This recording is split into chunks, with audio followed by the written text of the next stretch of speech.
Do you ever feel like there's a whole cast of characters living inside your head? One that says, come on, let's hit the gym.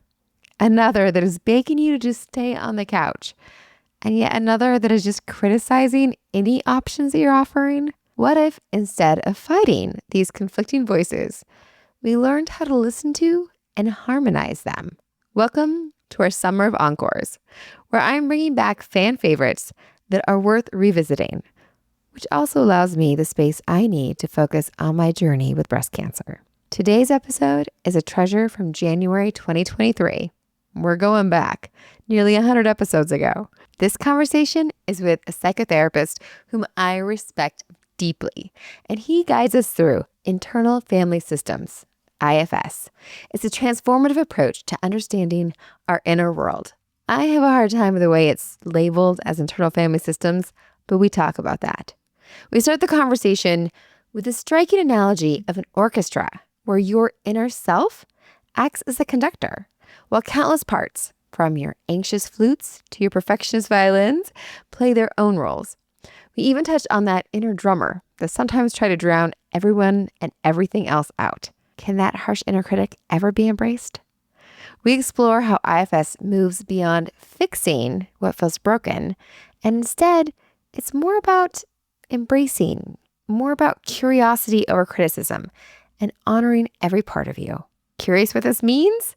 We even talk about unlocking the 8 C's of self-leadership. You get to learn all about it. This encore presentation is packed with insights, practical advice, and tools you can try today, right now. Even if you heard this episode when it came out, these are all things you're going to want to hear again. It'll leave you eager to hear more about how to find the harmony in your own inner orchestra. I'm so glad you're here for this. Welcome to The Grit Show, where our focus is growth on purpose. I'm your host, Shawna Rodrigues, and I'm honored to be part of this community as we journey together with our grit intact to learn more about how to thrive and how to get the most out of life. It means a lot that you are here today. As you listen, I encourage you to think of who may appreciate the tidbits of knowledge we are sharing and to take a moment to pass this along to them. Everyone appreciates a friend that thinks of them, and these conversations are meant to be shared and to spark even more connections.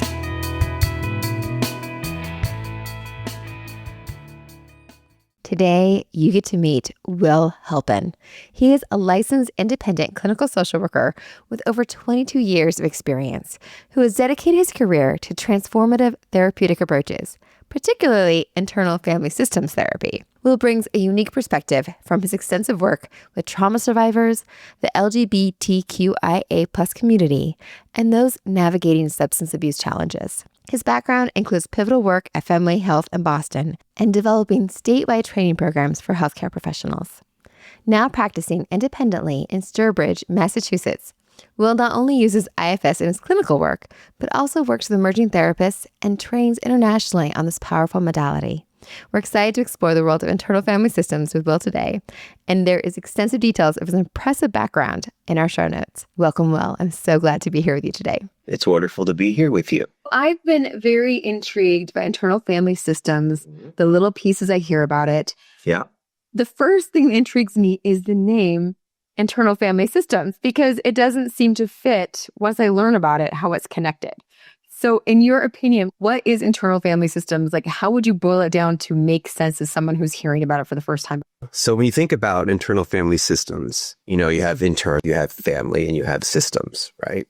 So we all have a variety of things going on inside of us at all times, right? Because we're humans, we're complex. So it could be a Saturday and there's a part of you that's like, oh, I really want to go to the gym. I should go, be good for me. I need to do this, that, or the other. Another part, it's like, oh, it's been a long week. I just want to lay on the couch. Another part's like, come on, just get going. Don't waste time. In like just a matter of a few seconds, you had 3 different experiences inside. So when we think about IFS, so the internal is these internal voices. And I say voices, I'm not talking multiple personalities or things like schizophrenia, but we have internal dialogues all the time. And so the I is internal, then F is the word for family. So family, as you imagine, are a variety of people kind of working together in a unit, sometimes well, sometimes not so well. So in that little example I gave you, we had 3 different experiences in conflict with one another. So F is in family, as in these competing different voices, different parts, as we say in the model, kind of navigating day-to-day life. And then systems is they work as a system, sometimes harmoniously, sometimes not so harmoniously. And so when a person comes in for therapy, clearly there's oftentimes a disharmonious experience inside that they want to address. So I think that's the biggest piece. So it was discovered by somebody who did family systems, like family therapy. And so then you start thinking of family therapy, it gets confused because you're like, what? Yes. So it really is more like looking at the way you communicate with the different parts of yourself and seeing those different parts as more of a family system, as more of a group to look together. And that's why it's family system. Right. When I often sit down with folks the first time, I talk about IFS as a concept where, think about an orchestra. You have the conductor and you have all the members of the orchestra, right? You have the violins, you have the flutes, you have percussion, you have French horns, you have trumpets, you have oboes, you have trombones, the whole bit. And so the goal of an orchestra is that they work together to create harmony and melody. So you have a conductor who's sort of guiding that. And so what we want to think about is we want our systems to work like an orchestra, right? Where everyone's attuning to the conductor, following the conductor. And at certain points, certain folks are highlighted, like perhaps there is a point where the violins and the violas are prominent. And so the conductor guides them up and then kind of quiets or kind of softens the French horns or the woodwinds or what have you. And so again, like we're looking at sort of creating a harmonious melody, harmony inside. So again, that's the concept of parts working together well, attuning, listening to each other like a healthy family system. So sometimes I might need to go to therapy because the fact the drummer just won't stop beating the drum when maybe I just want to listen to flutes a little bit. exactly, right? Like people are like, I have anxiety. Anxiety riddles me. So let's get to know your anxiety, right? Your anxiety. How does your anxiety show up? Like, oh, I'm out with friends or we're going out to meet new people and I have this experience inside where like they're going to hate me. They're going to think I'm this, they're going to that. The anxiety shows up as this voice that is criticizing them and giving them a hard time. And they're like, okay, so that is a part. That is one of your members of your internal family system who may be yelling really loudly or banging the drums, as you say, really, really loud when perhaps what you want is more soft winds and that kind of thing, right? So, so we're working in therapy to address parts or members of this family system that are operating what we say in an extreme role, like the drum that's beating way too loud and overpowering the woodwinds or overpowering the strings. So I don't think a lot of my listeners realize that I do have a background in clinical social work issue, but there are so many different treatments and modalities, and my specialty is with young children. So I come to this very open because I never studied it. I definitely just heard things from my friends who work in the field, and it's always been intriguing to me. And one of the things that has intrigued me about it is this concept about really that you hold the different parts of you and you honor them. And I think that's one thing that I feel like I've heard about with IFS, which are internal family systems. People call it IFS. So with IFS, it's this beautiful thing that I love about it, that a lot of times with different therapy modalities, you're trying to fix and change and banish and get rid of. And this whole concept with IFS is more like embracing to me and honoring. It was really exciting. Can you talk more about that? Yeah. So one of my trainers told our group this when I was learning a few years back about that IFS is not a deficit model. It's a constraint model. And what I mean by that is we often think of therapy, I'm going to therapy because I'm missing something. Something's broken, quote unquote. Something's not working, right? This sense of I'm in a deficit. I'm in a broken place. The therapist is going to, quote unquote, fix me. And what I love about the use of the idea of a constraint model is that constraint is we remove the constraints that inhibit your natural ability to work harmoniously with yourself. So it's this idea, I mean, you're a social root, but, strengths-based is such a huge element. Resiliency theory, that was such a big part of our training, and certainly what I loved about our field. And it really embraces that, because we're talking about you have these capacities within you. You have the things within you already, and we remove the constraints for optimal functioning. That is so wonderful. Yeah. So this idea of the constraint, I haven't heard that term. That's wonderful. So it really is about removing the constraints and making somebody optimal functioning, optimal life. And that's kind of what this podcast is about optimal functioning and helping people do that. Right. And it is sort of bringing this idea that we want to get curious about our experience. So often, like you said, we just banish stuff like, oh, I don't want to do that anymore. I don't want to be anxious anymore. I will get rid of it. Certainly, I can appreciate the concept. I don't want to be anxious anymore. But instead of judging or banishing our experience, we turn towards it and we wonder what's going on. So I'm curious, like if we go back to that anxiety example that I gave, where someone has social anxiety, they're going to meet new people, and there's this voice that says, oh, they're not going to like me. They're going to think this, or this. And like, oh, I shouldn't think that, right? Like, stop that thought, right? And there's certainly modalities that talk about things like that. But in this one, which I love, is you go, I wonder what that's about. What's going on that there's this part of me that is talking to me in this way? One of my supervisors says, I want you to fall in love with your parts, which I know sounds so kind of woo and kind of strange, but it is this idea of let me understand, let me get to know what's going on, and there may be more to the story. I think about if you're in a work situation and someone's getting really frustrated with you and they're like, and you just keep ignoring them, right? What do you think is going to happen? They may escalate. Or if you have a child, right, and they're like getting upset, the more you probably ignore them, the more they escalate. And as soon as you say, hey, whoa, let's figure this out. Like, what's going on? Let's sit down. Let's take a breath. Like, what's going on here? What's behind that? What's behind this? And if we do that with these parts in our little family system, we learn a bigger story. And as you might imagine, I mean, not always, but when you're working with a kid or maybe with a colleague at work, when you sit down, we'll say, okay, let's sort this out. Like, what's going on behind this frustration, right? That person okay. So they stop and they're not as like, the drum's not beating as loud. You ask questions, you get curious. As I say, get curious, not furious. And you may learn a little bit more about what's going on. That person softens as they feel seen and understood, and things can start to shift. That's really incredible. Yeah. In different conversations, I've come to understand it. Isn't there some way of looking at these different parts of you? Yes. I've heard the term registers. Can you talk more about these different parts a little bit? Yeah. So we have kind of general categories. And again, nothing's always perfectly clean, but we have protectors. And in the protector category, there are two kinds of protectors. So we have what are called managers and firefighters. So managers, if you think about a manager, what does a manager do? Like keep things functioning, right? And that is what a manager does. Our manager parts are getting us through the day. There are organizing parts. There are, get things done parts. There are efficiency parts. And also, too, that can come along with that are people-pleasing parts or perfectionistic parts or really strong, harsh, critical parts that are tough love coaches that are like, get this done, go, go, go, right? And so those are kind of like day-to-day, get you through the things, right? And firefighters operate differently in their protective way. So think about a firefighter does, right? So a firefighter comes to your house when there's a fire.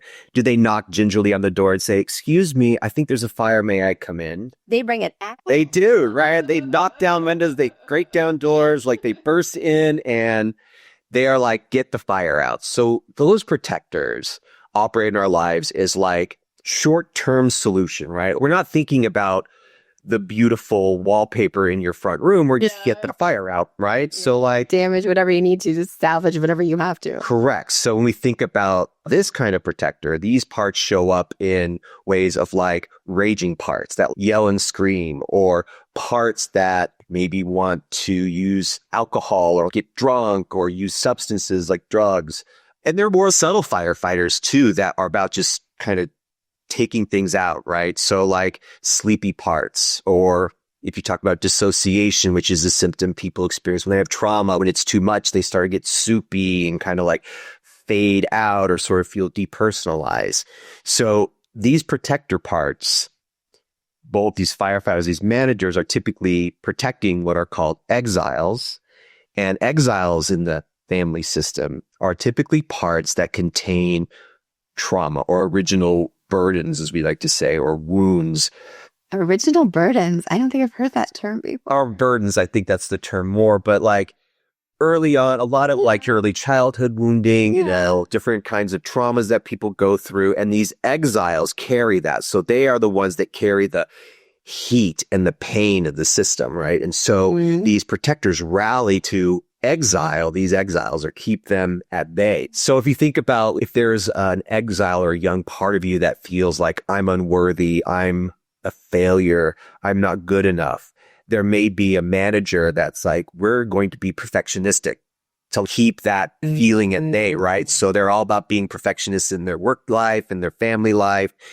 Obviously, people with perfectionism can develop issues with anxiety, right? So, you know, that perfectionistic part is keeping that exile that carries this sense of worthlessness and not good enough at bay.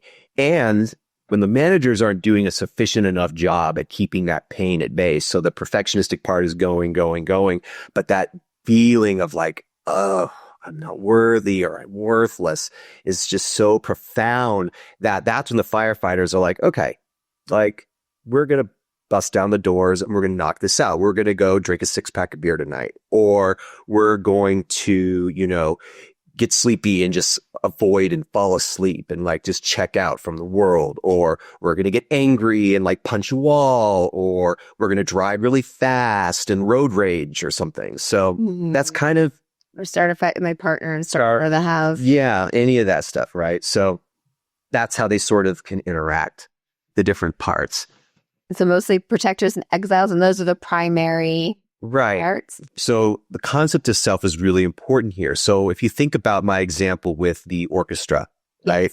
We have a conductor, right? When I talk to folks about parts in IFS, I liken to these protectors and these exiles as different members of the orchestra, like the violins, the flutes and such. And the self is the conductor. Like that is the orienting force that parts can rally toward in a optimally functioning system where they attune to the conductor and the conductor guides them. Typically, when I'm working with folks, you know, helping them develop and get in touch with self, they kind of find the quality of self. So it's sort of this sense of like calmness, or you're sort of in this place of like, they call it Zen. You can be sort of in this quiet, focused, sort of courageous, compassionate, curious place that allows you to look at your parts and engage with them with like that sort of calm experience that I want to know, having compassion, having this sense of just openness. This orchestra analogy is fabulous because I almost feel like in our lives, you feel like you're in the audience just watching this orchestra doing whatever they're going to do and you have no control over it, or you're in the orchestra trying to figure out which part you're supposed to be playing at what time, and instead of actually being like, no, my role as a conductor. And when you hear about things, because we hear about meditation and mindfulness in different ways of trying to get out and be more of the observer and, you know, see things, that understanding that is our role. And then we have these parts that we're supposed to be the one that is actually in charge and acknowledging and leading these and seeing these and holding them all at once. I love it. That's absolutely brilliant. Yeah. That's the concept of this constraint model too. We help remove constraints to access self. And one of the core beliefs is that everyone has a self. Certain folks, sure, it may take a little bit more digging to get there, but we all have this capacity for self. And I think the founder of the model, Dick Schwartz, a lot of his foundational work, he worked with eating disorders as well as in families around that. And some of his clients who were suffering severely from like anorexia and such like that, like, you know, in hospitals, monitored and everything, were able to access self, right? So folks who had the most significant challenges are able to get to that. That is the goal in therapeutic work. And that may take a good amount of time. It may be quicker or faster, but the idea is helping clients or helping you. And as a therapist, you also need to do your own work, but like getting in touch with those qualities of self. They call them the 8 C's. So we have calmness, curiosity, clarity, compassion, confidence, courage, creativity, and connectedness. when you think about what those qualities embody, right? Embody that, like that's sort of the essence of self, this sense of an entity, a being that can be an observer and a place to orient, like the conductor of this orchestra, but it's also ever present as well as like an orienting force. Our goal in the work is to help build or help clients remove the constraints to get in touch with these qualities, because it is from these qualities that we start to engage these parts, right? And I mean, your example of using the drum beating is a great one because, again, when clients come to us, right, like the drums have taken over the orchestra. There's not a conductor. The conductor is not present or at that moment or is overtaken by the drum beat of anxiety or depression or anger. And so helping clients access, get in touch, embody, get in touch with those qualities of self, remove those constraints, then the conductor can attune to that drum and start to build that connection. So you think about when the conductor engages with a member, right? It's very animated. The conductor locks eyes with that person and it's like fast, fast, slow, slow, like kind of guides the vibe. Yeah. And so as you get more in touch with those 8 C's or get a critical mass, as they say, of those qualities, then there's an amazing experience of flow where you can just feel it in the room. Like the field just sort of shifts. The client goes, oh, I see how hard that anxiety part is working. Or I really want to know more. Like, what is this trying to do for me? Right? Like, when you come from those places, it's a softer, it's an open place. And there's a feeling of flow and it's less jagged, it's less rough. And from there, folks can get to understand and work with these parts. And conceptually, in this work, right, we often are dealing with protectors first. Those are the ones who often show up. I mean, certainly exiles, you can get there too. But, you know, as you work with these protectors and you build a relationship with them. So you're like, how long have you been doing this for me? When did you start doing this for me and why? What was going on in my life that you started to do this job? Made this necessary. Right. And as you get to know these parts, so often, I like to joke with my clients. It's like these protectors, these managers just want to become employee of the month. They want their name on the cash register, right? So it's like finally, and this has been my experience, even in my own work with my parts, is these protectors like, oh, thank you. You finally see me. Like you just yell at me. You get mad at me when I come at you and say, oh, the people at that you're going to meet, they're not going to like you. They're going to think you're this. They're going to think you're that. You finally see what I've been trying to do because all this time, other parts are like, oh, go away, right? Other parts fight. As fights can happen in families, right? You know, there's a part that starts saying, oh, you can't do this, you shouldn't, you know, or a part that says, oh, you know, people think this, that, or the other. There's another part of you that goes, oh, shut up. Why stop talking that way, right? These fights, right? So finally, when self attunes to these parts and these other parts aren't pushing them out, they're like, oh, you're seeing me. You're appreciating me. You're seeing me. You're letting them be employee of the month. And letting them be employee of the month. Know why they can't be employee of the month with that specific behavior. Well, it's funny. If you go at it with an agenda, my experience is they just kind of push back, right? They just say, well, this is why I have to do this. Like, come on. But when you work with them and you listen and you hear them and you attune to them and you start to notice them in your day to day, right? So as you build this awareness and you go through your day, it's like, oh, wait, there's that part that likes to say, be careful, they will think this, they will think that. You're like, oh, there you are. I remember what you do. And you take that one moment and notice. Then that part softens a little bit. It may start to be a little quieter. And as the part feels more attuned and listened to, then you're like, what are you protecting me from? Right? Yeah. And then that protector can be, or that manager can be, well, I don't want you to be absolutely embarrassed and just full of shame. And it's like, oh, okay. So you're trying to protect me from shame and embarrassment. Is there a part that carries some of those burdens that you're protecting? And, you know, again, like maybe more nuanced than that, but then you may find yourself getting in touch with there's an exile who carries stories of being burdened by shame or embarrassment that has galvanized this manager into its job. But again, it's a negotiation. We just don't go, oh, great, thanks for telling me about this exile. Can I go? Managers are like, wait a second, I've been protecting this exile for years. Yeah. I need to build trust. My little fun equation that I tell clients is trust is consistency in behavior over time.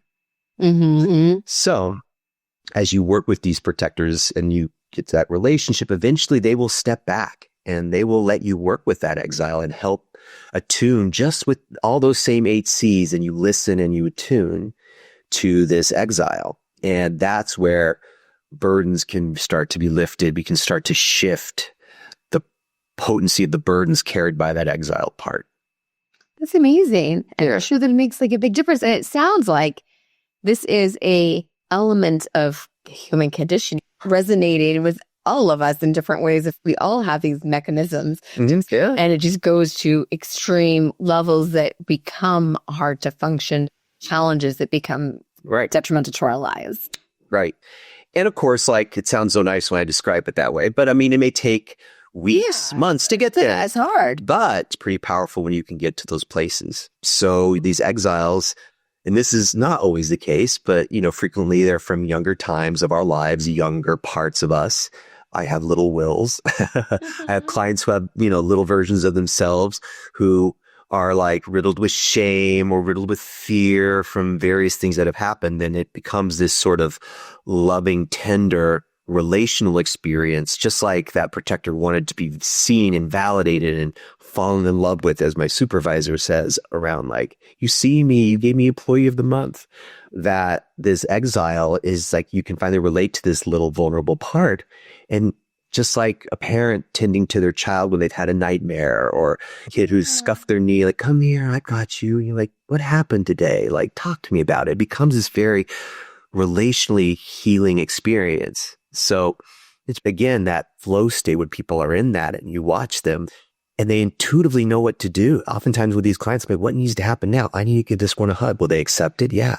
Or like, I need to do this. I need to do that. Like, when clients are in that state of flow, I mean, again, like, their self is in charge. I'm not doing anything. I'm kind of just, I'm a little witness, right? And it's, again, it speaks to that concept of the constraint model, but yeah. Sounds very powerful. Mm-hmm. Yeah. I like to say too that, you know, when you're dealing with these different parts, right? I feel like I say either really trying to help you or they need help from you, right? So those exiles are the ones who are like, help me, attend to me, like a child crawling into their parents' bed at night with a nightmare, right? Or these protectors, like they said, we're trying to help. Can you see what I'm trying to do? Can you see why? And when you work with these exile parts, these protectors are watching, and you say, hey, was that, you know, that part that used critical statements to you, is that part been watching you tend to this one? Yeah. How are they reacting, you know? And what often, or what can happen in this case, is these protectors don't feel the need to be extreme, right? Because sometimes these managers are forced into a role. A favorite protector part that I feel like is common in all of us. I know I certainly have had mine. I call our inner critics, our critic parts. This is anecdotal. This is not by any chance research, but I've worked with my clients over the years who, with their inner critics, so often they're like, I'm yelling and I'm harsh. I'm tough love coaching you because you're not listening to me, or I have to be this extreme. And when you get to know these protectors like this, trying to understand why they do, you can ask them like, well, you know, what do you like about your job? Actually, I get tired. Like, I don't like yelling at you. I really don't. I would rather just be like a motivational cheerleader, you know? And again, it's funny. I've actually heard that from a number of clients where these critics are like, I really don't want to yell at you. I want to be a cheerleader. I don't want to bang the drums really loud. I want to bang the drums in a way that supports the rest of the orchestra, right? So as you heal these exiles, these managers or even these firefighters can be in a more moderated role, right? You might think, well, gosh, how is like using drugs or alcohol or getting blackout drunk, how does that part have a place, right? But that part's like, I just want to stop the pain. I want you to just get away from the hurt. I don't want you to feel it, right? Yeah. And there are good ways to do that. There are great ways to take a break from pain, or just to take a break, right? I'm going to go to this beach. I'm going to go on this hike in the mountains, or I'm going to go and listen to music in a bathtub with bubbles and candles, right? There are great ways to take breaks. There are great ways to get away. Yeah, but when you're trying to protect an exile that you're trying to hide away, nothing else will do it. No. Nothing else will do it. Like Yeah. a bathtub with bubbles is not gonna keep that exile away. And so it makes sense why you need something that significant that a firefighter to cut that off and to make sure that there's enough. Right, because those exiles are so burdened, they're just screaming in pain, right? And they're so loud. These protectors are like, I've got to double down. Like, bubble baths ain't going to cut it. It's a 6-pack of beer or, a liter of vodka or something. So as we hopefully can help those exiles unburden, there's a whole process with that where you witness them and you help them release these burdens in this relational way, right? That hopefully, again, and what can happen is these managers can soften, right? Critics become cheerleaders, or parts that want to fall asleep just find other ways to take breaks, or perfectionistic parts learn how to motivate us to a certain point and then say, okay, that's good enough, right? So, Other ways to serve the purpose. Right. Once they realize what purpose they're trying to serve, like what they're trying to do, there's other ways to do it. Yeah. That's amazing. And it makes sense why this is really taken off. Because how long have you been connected to this? I mean, it's been around, gosh, I wish I could give the time, but I know it's been around since the 90s, and have to quote me on that. But I was trained in 2018, so it went 4 years. Wow. I feel like it's really changed the way I interact with clients, with the way I think about quote unquote mental health diagnoses, right? The medicalization of it all. And it's really just one of the models that's completely shifted the way I think about clinical therapy. Everyone I know who's done stuff with it, it's real impact to them. And they've been very passionate about it and the way they see things. And I think it is this desire to be like, oh my gosh, things make sense now, instead of having to pathologize everything and everything being an issue of like, oh my gosh, like things make sense. And there's a way that I can accept and see myself in a way that's really healthy and really makes sense. Everybody makes sense. Everyone has those parts. Yeah. And how strong those protectors get and how urgent their responses get and how dangerous the responses get to be able to function and do the things in life you want to do, and how debilitating they get so you can function is what the question becomes. And so that's why it's amazing to have this way of everyone be able to look at that spectrum and how they can support themselves. Yeah. So with IFS, I know there's a wait list to even be trained in it. Yeah. And probably it's hard to get supports in it, but there's like a website and stuff so people can look. Yeah. The IFS Institute, you just Google IFS Institute. That is their main page. They have all sorts of resources, articles, videos. Their original founder, Dr. Dick Schwartz, has a number of videos of him practicing the model and showing him working with protectors and exiles and helping clients get in touch with self. And certainly trainings for therapists. There's also a movement to train folks who are not therapists too. And I was at a conference at IFS back in 2019, and they were talking about this model they've been bringing it to China, and they've been working on training just folks who are interested in helping, right? Like lay folks, non-professionals, and helping people. And it's rigorous. It's a lot of work on yourself. I mean, a big part of IFS is also as a therapist doing your own work, because if you're not in a place of curiosity, compassion, and you're operating from a part, right? Yeah. You're going to impact the client's ability to get in touch with those things, right? It's great that the movement in this is trying to say, look, there's wait lists, there's all this, but we want to give more people access to this. I can't speak comprehensively to that, what they're doing, but I know what's going on. I know people who are dietitians or nutritionists or physical therapists who are getting trained in this, because not only, as you very well know, parts don't just show up as anxiety or depression or anger or what have you. They can show up in really big physical symptoms, right? Yeah. We know that mind body so interconnected, right? Yeah. So people are like, I have a pain in my shoulder that will not go away, and manipulating it through physical therapy in and of itself does not stop it. You get to know the part that is using the pain in the shoulder, or the part that's in there. Let's get to know that pain. Let's go toward it, right?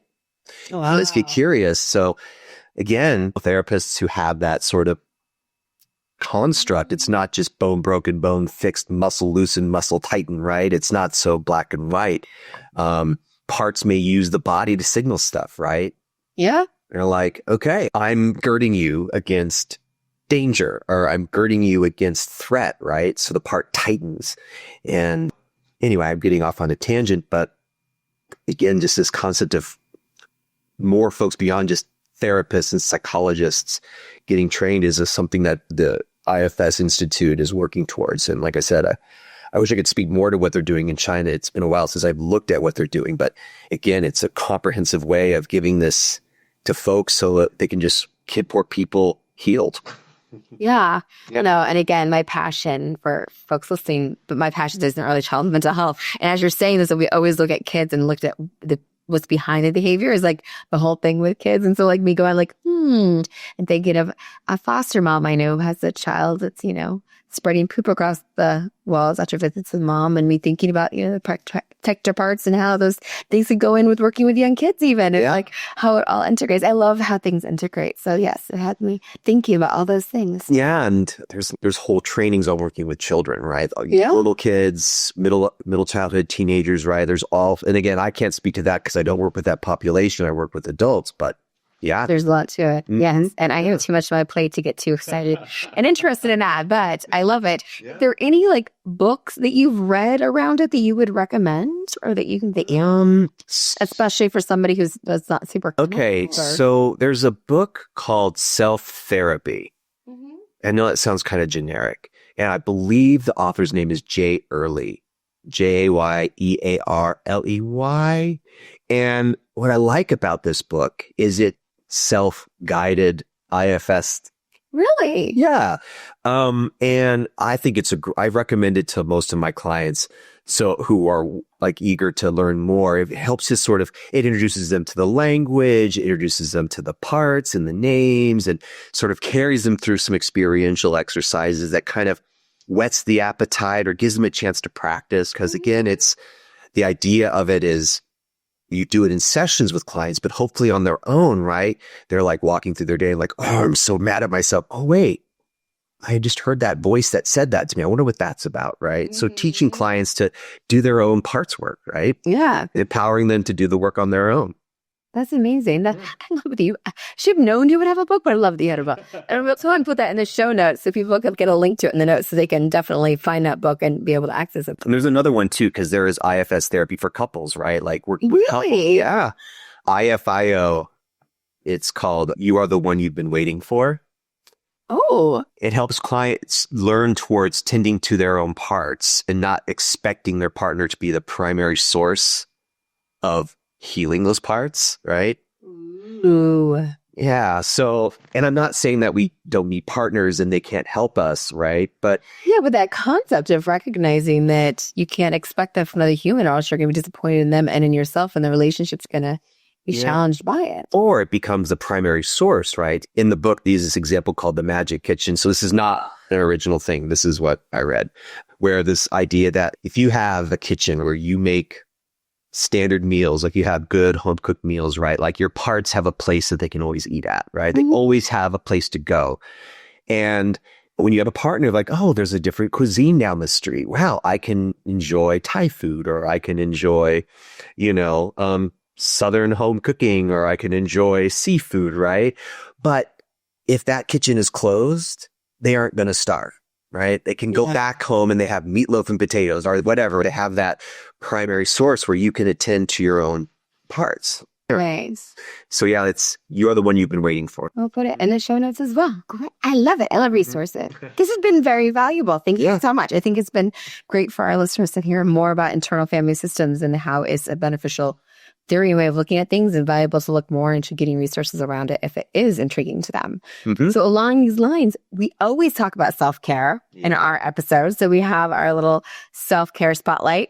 So what do you do for self-care, Will? Well, I do a variety of things for self-care. So I really love lifting weights. So I lift weights. I'm an aficionado of CrossFit. What can I say? So I go and move heavy weights. I learn how to practice technical lifts because it's really enjoyable. I will go to a mountain and go hiking. I'll go for a walk in the woods. I'll go for a swim in a lake. Those are like, anything in nature. Mm-hmm. Just put me in nature in one way, shape, or form. Even just like standing in a park. That works. Those are my main places for self-care. So you love the outdoors and love being outside. So that's really nourishing and giving back to you then to be doing those things. Yes, that is my number one go-to. And every time it works. I've learned that one of my favorite things to do, I recently started doing, was going camping by myself. Oh, nice. So I will go on a Saturday or Friday, and I'll give my partner like the information where I'm at, so people know where I am, but then I disappear for 2 days and I'm on my own in the woods, and I'm hiking by myself. I'm cooking meals by myself. I'm sitting by the fire by myself. And it's a really good chance for me just to be quiet and be in nature, I check in with my own parts, spend time with my parts in that sort of uninterrupted, no stimulus place. So that's so important. That's amazing. Mm-hmm. And as you may know, because he might have listened to the show before, I don't know, but maybe. You may know, maybe, I also give all of my guests a copy of one of the Color of Grit coloring books as to add to their self-care repertoire. Yes. So would you enjoy a copy of the Color of Grit's Vintage Mermaid and Magnificent Ocean? Or You've Got This, which is a collection of quotes that you get to color in. Which would you prefer?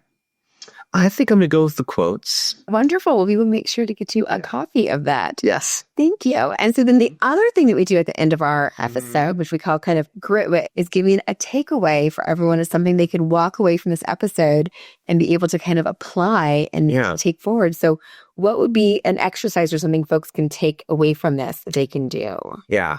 I'll pull out my little phrase that I love to use a lot. Get curious, not furious. So when you're going through your day and you have this experience, right? Like you get flooded with anxiety, or you get like this critical voice saying, oh, you're this, you're that.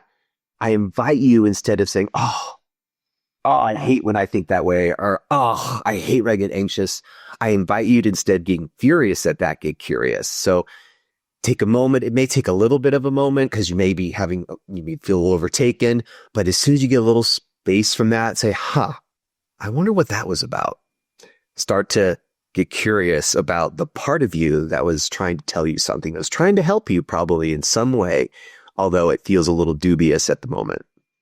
Yes, and I love the term protector. So if you're stuck and like, why did I get like that? How was that trying to protect me in some way? Like, how was that helpful in some way that I would have that strong of a reaction to that? Like, how could that be helpful? Yeah, right. Like I said, get curious, not furious. It could be a protector. It could be an exile crying out for attention or help, right? Like a little one saying, I feel so worthless.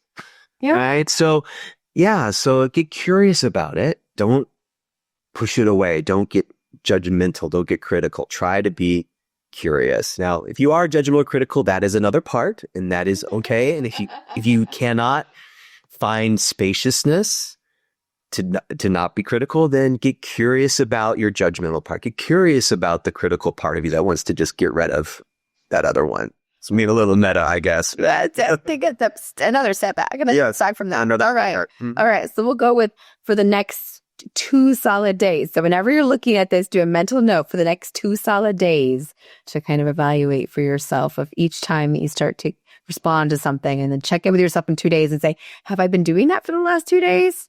So whenever you're listening to this, do a mental marker of 2 days from now to see if you've managed to actually remember to stop and be curious when those things happen, and give yourself another marker to try and stop and be curious, not furious. Curious, not furious. I like it. I very much like it. And we'll have in the show notes those books so that you can check those out. And so people want to be able to connect with you. I know that you are in private practice and aren't open to clients right now because you're very full. Right. Yet if people do want to connect with you, what is a way that they can connect with you? Your website at the best? Sure. My guess is my website, which is willhalpin.com. I am a therapist. I am practicing in Massachusetts and Connecticut, so that does limit me too. And that's probably the best way to find me. So people can look on your website, willhalpin.com, and we'll have that in the notes as well. And that's the way to reach out to you. The best place we'll also have in the show notes the IFS website. It's a great place to find more information about them and their resources and their nationwide. Yeah. And so International. international. So there should be resources. We mentioned China. So there should be resources wherever you are listening to this to possibly look into those resources through that website. So it's probably, if you're really curious, the best place for you guys to dig in and learn more about that. I highly encourage that. Yes. Yes. Thank you so much. It's been so valuable. I really value your time and I appreciate you chatting with us so much. It's been such a joy chatting with you, Shawna, as always. I value the time we shared together today. Thank you for making time to be here and to continue taking steps towards growth and bringing more ease into your life. I'd love for us to stay connected on Instagram at Shawna Podcasts or at the.grit.show. There's even a link in bio at the.grit.show where you can send me an email to let me know what you thought of today's episode. Hearing from you helps to make the effort that goes into producing these episodes worthwhile. After all, you're why I'm here. And since it's been a while since you've heard this, you are the only one of you that this world has got. And that really does mean something. I hope you realize that. I'll be back again soon, and I hope you're following along or subscribed so that you'll know and be here too.